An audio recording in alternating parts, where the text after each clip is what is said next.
Hello everyone, welcome to grammar centre. मी प्रगती. कोणत्याही स्पर्धा परीक्षेच्या इंग्लिश विषयाची तयारी करण्यासाठी तुम्हाला SP बक्षी हा एक उत्तम सोर्स असतो. आणि जर तेच पुस्तक तुम्हाला वाचत असताना कोणत्याही पद्धतीची अडचण आली तर त्याचं एक्सप्लेनेशन तुम्हाला मराठीतून सुद्धा अवेलेबल व्हावं. त्याचबरोबर यात जे काही चॅप्टर्स सांगितलेले आहेत हे एकट्याने अभ्यासण्यापेक्षा आपण सगळ्यांनी एकत्र त्याचा अभ्यास केला, त्याच्यावरचे प्रॅक्टिस क्वेश्चन सोडवले तर तुम्हाला त्याचा खूप फायदा होणार आहे. त्यामुळे तुम्ही या लेक्चर सिरीजला नक्की फॉलो करा. कारण तुम्ही कोणत्याही परीक्षेची तयारी करत असाल तर इंग्लिश विषयात चांगले मार्क्स मिळवण्यासाठी तुम्हाला या पुस्तकामध्ये जे काही सांगितलेलं आहे त्या प्रत्येक ग्रामरचं असेल किंवा वोकॅब्युलरीचं असेल तुम्हाला खूप फायदा होणार आहे. त्यामुळे ही जी लेक्चर सिरीज आहे ही सिरियसली फॉलो करा, एवढंच सांगायचं आहे. आजच्या लेक्चरमध्ये आपण व्हॉइस या चॅप्टरमधले जे पुढचे रूल्स आहेत ते बघूयात. या पुस्तकाची जी PDF आहे ही तुम्हाला टेलिग्राम चॅनलवरती अवेलेबल आहे. त्याचबरोबर आधीच्या ज्या लिंक्स असतील त्या तुम्हाला डिस्क्रिप्शन बॉक्स आणि आय बटनमध्ये प्रोव्हाइड केलेल्या आहेत आणि सेपरेट प्लेलिस्ट सुद्धा आपल्या चॅनलवरती बनवलेल्या आहेत, त्या देखील तुम्ही बघू शकता. आजच्या लेक्चरला सुरुवात करूया. या पुस्तकामध्ये ॲक्च्युली खूप चांगल्या गोष्टी सांगितलेल्या आहेत. बरेच रूल्स जे आहेत ते सगळे एका ठिकाणी मिळतात आणि इतकं चांगलं क्वालिटेटिव्ह पुस्तक आहे, हे तुम्ही अभ्यासलं पाहिजे तुमच्या परीक्षांसाठी. याचं महत्त्व तुम्हाला आत्ता जरी लक्षात नाही आलं तरी पेपरवरून आल्यानंतर हे जर लेक्चर तुम्ही बघितलं तर तुम्हाला एकदा नक्की वाटणार की आपण आधीच या पुस्तकाचा अभ्यास करायला पाहिजे होता. अशी वेळ येऊ देऊ नका, कारण आता स्पर्धा खूप वाढलेली आहे. त्यामुळे जे काही बेसिक आहे तिथून अभ्यास करायला सुरुवात करा आणि मग ॲडव्हान्स लेवलला तुमच्या ज्या काही ट्रिक्स असतील, मेथड्स असतील त्या फॉलो करा. आजच्या लेक्चरची सुरुवात करत असताना आपण रूल 4 करूयात. आज आपण रूल 4 आणि 5 बघणार आहे आणि त्याच्यावरची जे काही प्रॅक्टिस क्वेश्चन्स असतील ते सॉल्व्ह करणार आहे. हा रूल आपण वाचण्याच्या आधी तुम्हाला क्लॉजबद्दल एक थोडक्यात माहिती सांगते. ज्यावेळेस आपण एक मोठं वाक्य कन्सिडर करतो, कॉम्प्लेक्स सेंटेन्स असतं, त्यामध्ये एक महत्त्वाचं वाक्य असतं, त्याला प्रिन्सिपल क्लॉज म्हणतात.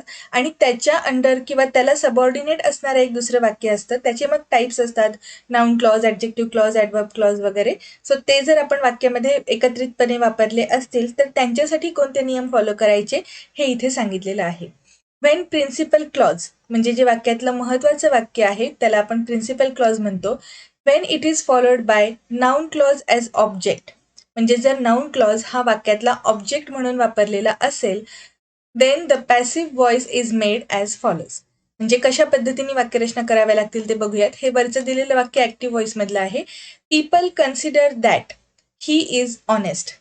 ज्यावेळेस आपण दॅट हे कंजक्शन वापरलेलं असतं त्यावेळेस आपण तिथे क्लॉजचा वापर केलेला आहे, हे आपल्याला क्लिअर होतं. आणि दॅट कंजंक्शन नंतर जे आहे हे आहे आपलं नाउन क्लॉज आणि हे या वाक्यातला ऑब्जेक्ट म्हणून काम करत आहे.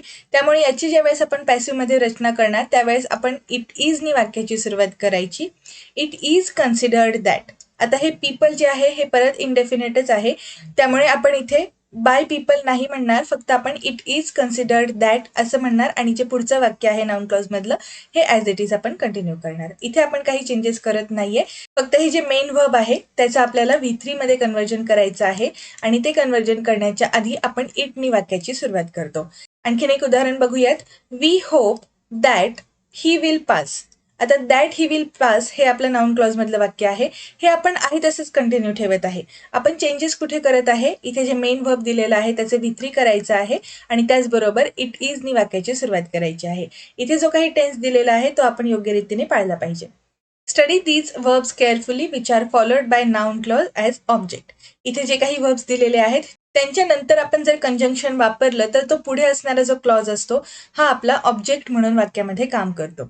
असे वर्ब्स कोणते कोणते आहेत? Consider, believe, understand, suspect, report, say, claim, know, expect, allege, find, learn, require, suppose.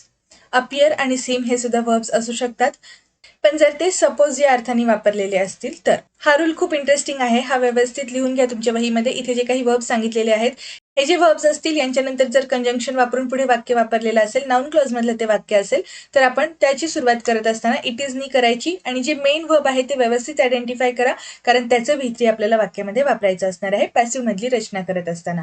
हा रूल आपल्याला व्यवस्थित समजावा यासाठी आपण ह्याचे प्रॅक्टिस क्वेश्चन्स काय आहेत ते बघूयात. वाचन केल्यानंतर लगेचच जर आपण प्रॅक्टिस केली तर आपण जो काही अभ्यास केलेला आहे तो चांगल्या पद्धतीने लक्षात राहतो. त्यामुळे आपण रूल बघितल्यानंतर लगेच प्रॅक्टिस क्वेश्चन सॉल्व्ह करत आहे.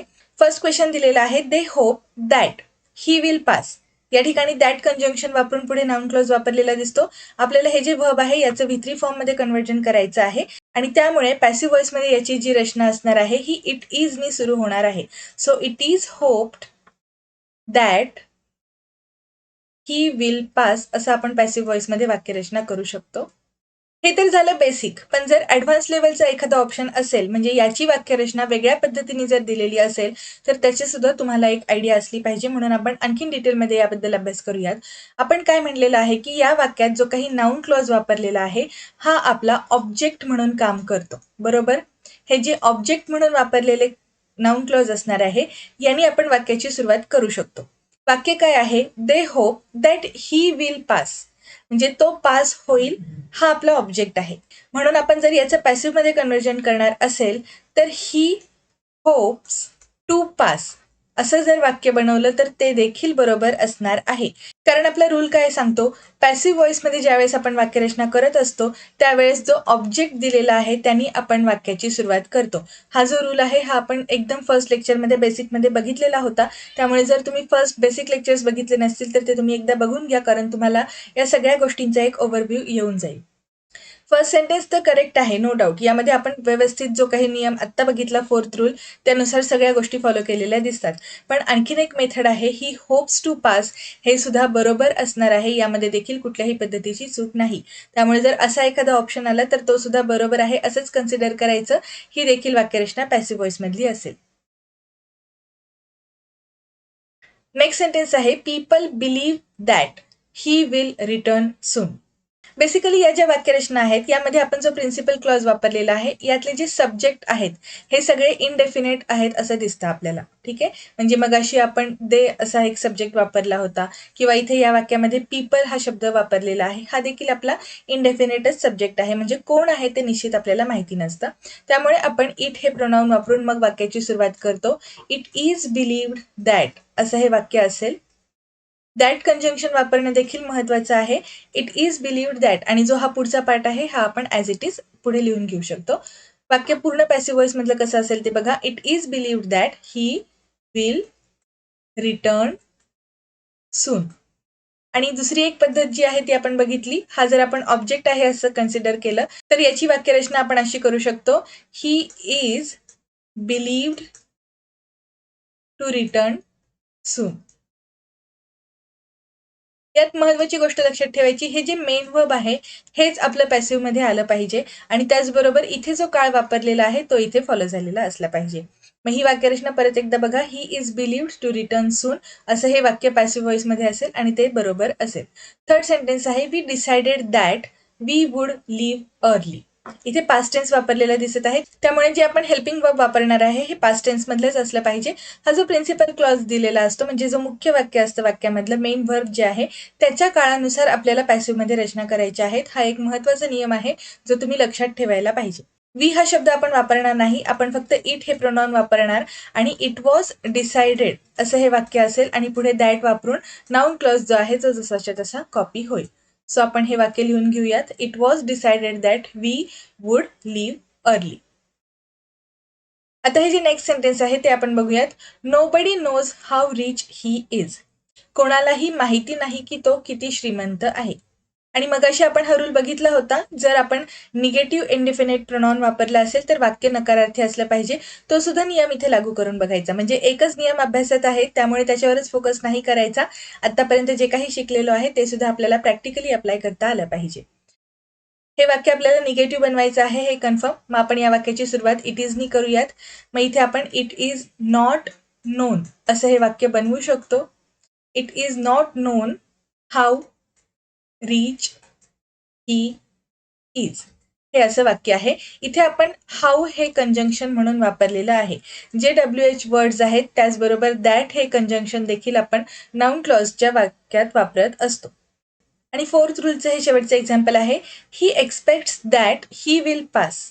या एक्झरसाइजच्या सुरुवातीला आपण जे फर्स्ट सेंटेन्स बघितलं होतं ते देखील अशाच पद्धतीचं होतं, पण इथे जो कर्ता होता हा वेगळा होता. इथे आपण काय म्हणत आहे, ही हा सब्जेक्ट म्हणून वापरलेला आहे. He expects that he will pass. आणि हे जे क्लॉजचं वाक्य आहे, प्रिन्सिपल क्लॉज आणि नाउन क्लॉज वापरलेला आहे ऑब्जेक्ट म्हणून, म्हणून आपण याची सुरुवात इट इजनी करूयात आणि इट इज एक्सपेक्टेड दॅट असं हे वाक्य बनवूयात. It is expected that he will pass. आणि मग अशी आपण दुसरा जो प्रकार बघितला होता तो पण आपण इथे लिहू शकतो. He is expected to pass. म्हणजे आपण हे जे नाउन क्लोज मधलं ऑब्जेक्ट वापरलेलं आहे हे आपण कन्व्हर्ट करत असताना अशा पद्धतीची वाक्यरचना देखील पॅसिव्ह मध्ये वापरलेली असू शकते. आता आपण नेक्स्ट रूल बघूयात. Verbs with two objects. एका वाक्यामध्ये जर आपल्याला दोन ऑब्जेक्ट दिलेले असतील तर त्यांची कशी कन्व्हर्जन्स करायची असतात त्याबद्दल इथे डिटेलमध्ये दिलेलं आहे. Sometimes verbs are used with two objects in active voice sentences. Passive voice can be made with either of the objects. मग आपण ज्यावेळेस पॅसिव्ह व्हॉइस करत असतो त्यावेळेस ऑब्जेक्टला महत्त्व दिलेलं असतं. मी माझ्या एकदम सुरुवातीच्या लेक्चर्समध्ये सांगितलेलं होतं. व्हॉइसची आपली जी PYQ सिरीज आहे त्यात पण मी हे मेन्शन केलेलं आहे. तिथे मी खूप डिटेलमध्ये सगळ्या गोष्टी एक्सप्लेन केलेल्या. ॲक्टिव्ह व्हॉइसमध्ये आपण कर्ता जो असतो त्याला महत्त्व देतो. म्हणजे कृती कोणी केली याला महत्त्व आहे. आणि पॅसिव्ह व्हॉइसमध्ये ज्या वाक्यरचना असतात त्यामध्ये कृती कोणावर झाली याला महत्त्व असतं, ना की सब्जेक्टला महत्त्व आहे. ठीक आहे, त्यामुळे ह्या बेसिक गोष्टी आहेत. आणि पॅसिव्ह व्हॉइसच्या वाक्यरचना ज्या असतात त्याची सुरुवात आपण ऑब्जेक्टनी करतो. त्यामुळे इथे आपल्याला जर दोन ऑब्जेक्ट्स दिलेले असतील तर त्या दोघांपैकी कोणताही एक ऑब्जेक्ट वापरून आपण वाक्याची सुरुवात करू शकतो. एक्झाम्पल्स बघूयात आपण. He gave me a book. या वाक्यामध्ये गेव हे क्रियापद आहे. मेन क्रिया काय आहे? गिव्ह. कोणाकडून झालेली आहे? ही. त्यामुळे ही हा आपला सब्जेक्ट आहे. बरोबर. आणि ही जी देण्याची क्रिया झालेली आहे ही बुकवर सुद्धा झालेली आहे आणि त्याचबरोबर मी या ऑब्जेक्टवर सुद्धा झालेली दिसते. म्हणजे बुक हे आपलं डायरेक्ट ऑब्जेक्ट आहे. म्हणजे प्रत्यक्षपणे दिलं काय गेलं तर पुस्तक. त्यामुळे बुक हे डायरेक्ट ऑब्जेक्ट झालं आणि मी हे आहे या वाक्यामधलं इनडायरेक्ट ऑब्जेक्ट. त्यामुळे इथे दोन आपल्याला ऑब्जेक्ट दिसत आहेत. याच्या ज्यावेळेस आपण वाक्यरचना पॅसिव्ह मध्ये करतो त्यावेळेस दोघांपैकी कोणतंही एक जे ऑब्जेक्ट असेल ते वापरून आपण वाक्य पूर्ण करू शकतो. I was given a book by हिम. हा जो सब्जेक्ट आहे हा दोन्हीकडे तुम्हाला कॉमन दिसेल. फक्त ऑब्जेक्ट आपण जे वापरलेले आहेत हे वेगवेगळे असू शकतात वाक्याच्या सुरुवातीला आणि अशी दोन्हीही वाक्य बरोबरच कन्सिडर करायची. रिसेंट आपला जो पेपर झालेला आहे ग्रुप बी मेन्सचा त्यामध्ये असे जे सेंटेन्सेस आहेत ते आपण बघितलेले आहेत. त्यामुळे which of the following is correct or incorrect sentence असं ज्यावेळेस आपल्याला MPSC मध्ये विचारलेलं असतं त्या पद्धतीचे प्रश्न सोडवताना देखील तुम्हाला हा रूल तिथे अप्लाय करता येईल. त्यामुळे I was given a book by him हे देखील वाक्य बरोबर आहे. फक्त आपण मी या ऑब्जेक्टिव्ह केसच्या ऐवजी आय हे सब्जेक्टिव्ह केस वापरतो. बाकीचे जे नियम आहेत ते सगळीकडे कॉमनच असणार आहेत आणि ते सगळे फॉलो झाले पाहिजेत पॅसिव्हच्या रचना करत असताना. आणि हे जे दुसरं वाक्य आहे a book was given to me by him हे वाक्य देखील बरोबर आहे. इथे दोन्ही ऑब्जेक्ट्स आले पाहिजेत. असं नाहीये की आपल्याला एखादा ऑब्जेक्ट गाळला तर चालेल. दोन्हीही आले पाहिजेत. फक्त वाक्याची सुरुवात कोणत्याही एका ऑब्जेक्टनी होऊ शकते. आणखीन एक एक्झाम्पल बघूयात. They made him king. या वाक्यामध्ये हिम हे आपलं ऑब्जेक्ट आहे आणि किंग हे जे वापरलेलं आहे ही एक कॉम्प्लिमेंट आहे. King is complement of the verb make. त्यामुळे या ठिकाणी आपल्याला ज्यावेळेस वाक्यरचना पॅसिव्ह मध्ये करायची आहे त्यावेळेस आपण जो हिम हे ऑब्जेक्ट म्हणून वापरलेला आहे तो आता इथे सब्जेक्टिव्ह केसमध्ये लिहूयात. ही वॉज मेड किंग हे असं वाक्य असेल. इथे देखील आपण बाय देम वापरलं तरीही चालेल, नाही वापरलं तरी देखील चालू शकतं कारण हा इनडेफिनेट कर्ता आहे. आता आपण प्रॅक्टिस क्वेश्चन बघूयात. फर्स्ट आहे he has given me a book. इथे गिवन हे V3 वापरलेलं दिसत आहे. मेन व्हर्ब काय आहे आपलं? To give. बरोबर. हे मेन व्हर्ब आहे आणि दोन ऑब्जेक्ट्स कोणते कोणते आहेत? मी आणि अ बुक. सेम एक्झाम्पल मगाशी आपण बघितलेलं होतं. आपण दोन पद्धतीने याच्या पॅसिव्ह मध्ये रचना करू शकतो. फर्स्ट वाक्य असणार आहे a book has been given to me by him. आणि सेकंड जे सेंटेन्स आहे इथे आपण आयचा वापर करणार आहे. आता एक महत्वाची गोष्ट लक्षात ठेवायची. परफेक्ट प्रेझेंट टेन्स मध्ये आपल्याला हॅज किंवा हॅव वापरावं लागतं. अ बुक हे एकवचनी आहे म्हणून हॅजचा वापर केलेला आहे. त्याचबरोबर आय या कर्त्यानंतर आपण हॅव हे हेल्पिंग वर्ब वापरलेलं असतं. या छोट्या छोट्या गोष्टी आहेत या सुद्धा तुम्हाला नोटीस कराव्या लागतील. या गोष्टींचा सुद्धा अभ्यास करत असताना थोडंसं व्यवस्थित लक्षात ठेवा. I have been given a book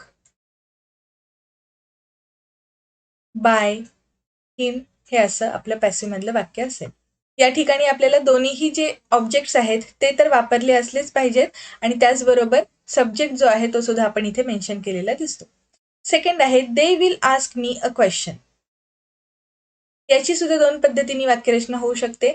पहिलं वाक्य असू शकतं a question will be asked to me. या ठिकाणी तुम्ही बाय देम वापरलं तरीही चालेल, नाही वापरलं तरी देखील चालू शकतं. सेकंड सेंटेन्स काय असू शकतं? I will be asked a question by them. इथे देखील आपण बाय देम हे वाक्यात वापरले नाही तरीही वाक्य बरोबरच कन्सिडर करायचं. ॲक्च्युली एक महत्त्वाची गोष्ट आहे, या पुस्तकामध्ये दिलेली नाही, पण मी तुम्हाला एक ॲडिशनल गोष्ट सांगत आहे. ज्यावेळेस 2 ऑब्जेक्ट आपल्याला एका वाक्यामध्ये दिलेले दिसतात, त्यावेळी एक महत्त्वाची गोष्ट लक्षात ठेवायची, जर तो ऑब्जेक्ट ह्युमनली असेल, म्हणजे जर मानवी ऑब्जेक्ट असेल, तर त्यांनी वाक्याची सुरुवात करणं कधीही प्रेफरेबल असतं. ठीक आहे, म्हणजे दोन्हीपैकी नक्की कोणतं वापरायचं, असं जर तुम्हाला डाऊट येत असेल किंवा अशी जर शंका असेल तुमची, तर त्या वाक्यामध्ये जो माणूस असणार आहे, ऑब्जेक्ट म्हणून आपण वापरलेला, ते ऑब्जेक्ट आपण पहिल्यांदा वापरायचं. म्हणजे आता इथे जे मी हे ऑब्जेक्ट दिसत आहे, हे आपण एखाद्या मानवासाठी वापरतो, बरोबर? त्यामुळे दोन्हीपैकी एकच कोणतं तरी जर सिलेक्ट करायचं असेल किंवा बनवायचं असेल, तर तुम्ही जर शक्यतो आयनी वाक्याची सुरुवात केली, तर ते कधीही चांगलं. थर्ड क्वेश्चन आहे, दे मेड हिम कॅप्टन. आता हे हिम आपला ऑब्जेक्ट आहे, कॅप्टन ही आपली कॉम्प्लिमेंट आहे, बरोबर? इथे हे आपण ऑब्जेक्ट म्हणून न वापरता कॉम्प्लिमेंट म्हणून वापरलेली आहे. मग आपण ही वाक्याची सुरुवात करूयात. He was made captain bye them. Bye them वापरलं तरीही चालेल, नाही वापरलं तरीही चालेल. नेक्स्ट सेंटेन्स आहे, शी टोल्ड मी अ स्टोरी. इथे देखील 2 ऑब्जेक्ट दिसत आहेत. मग आपण याची वाक्याची सुरुवात करत असताना I was told a story by her असं वापरून करू शकतो. किंवा मग a story was told to me by her. दोन्ही पद्धतीने आपण जी पॅसिव्हची रचना केलेली आहे ही योग्य असेल. हे जे फिफ्थ सेंटेन्स आहे, he bought me a scooter, या वाक्याचं जे काही चेंज द व्हॉइस असणार आहे, ॲक्टिव्ह व्हॉइसमधून पॅसिव्ह व्हॉइसमध्ये, या दोन्हीही रचना तुम्ही मला कमेंट बॉक्समध्ये सांगा. हा तुमचा आजचा होमवर्क आहे. आपले हे सेशन्स इंटरॅक्टिव्ह राहावेत यासाठी मी तुम्हाला काही होमवर्क देत आहे आणि त्या होमवर्कच्या माध्यमातून तुम्हाला आत्तापर्यंत जो काही अभ्यास केलेला आहे तो चांगल्या पद्धतीने समजला की नाही हे देखील मला समजेल आणि तुमची सुद्धा प्रॅक्टिस होईल. म्हणून आपण जे काही होमवर्कमध्ये क्वेश्चन विचारलेले आहेत त्यांचा आन्सर देण्याचा तुम्ही प्रयत्न करा. चुकले तरीही चालेल, कारण आपण करेक्शन करू शकतो. मात्र परीक्षेमध्ये जर चुका टाळायच्या असतील तर आत्ता तुम्हाला प्रयत्न करणं गरजेचं आहे. या लेक्चर सिरीजमध्ये आपण जे काही पुढचे रूल्स आहेत हे कंटिन्यू बघणार आहे.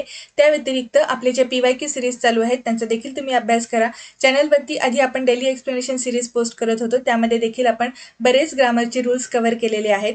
SBI क्लर्कसाठी स्पेशली जर तुम्ही तयारी करत असाल तर तुम्हाला आत्तापर्यंत जे काही स्पॉट द एररचे, एरर डिटेक्शनचे क्वेश्चन्स मी सांगितलेले आहेत त्यामध्ये देखील तुमचा ग्रामरचा बराच सिलेबस कव्हर होणार आहे. इंग्लिश ग्रामरचा अभ्यास करण्यासाठी आपल्या या YouTube चॅनलवरती भरपूर स्टडी मटेरियल अवेलेबल आहे, त्यामुळे तुम्ही सुरुवातीपासून सगळे लेक्चर्स फॉलो करू शकता. तुम्ही तुमच्या फ्रेंड्ससोबत देखील हे चॅनल जास्तीत जास्त शेअर करा, त्यांना देखील सबस्क्राईब करायला सांगा.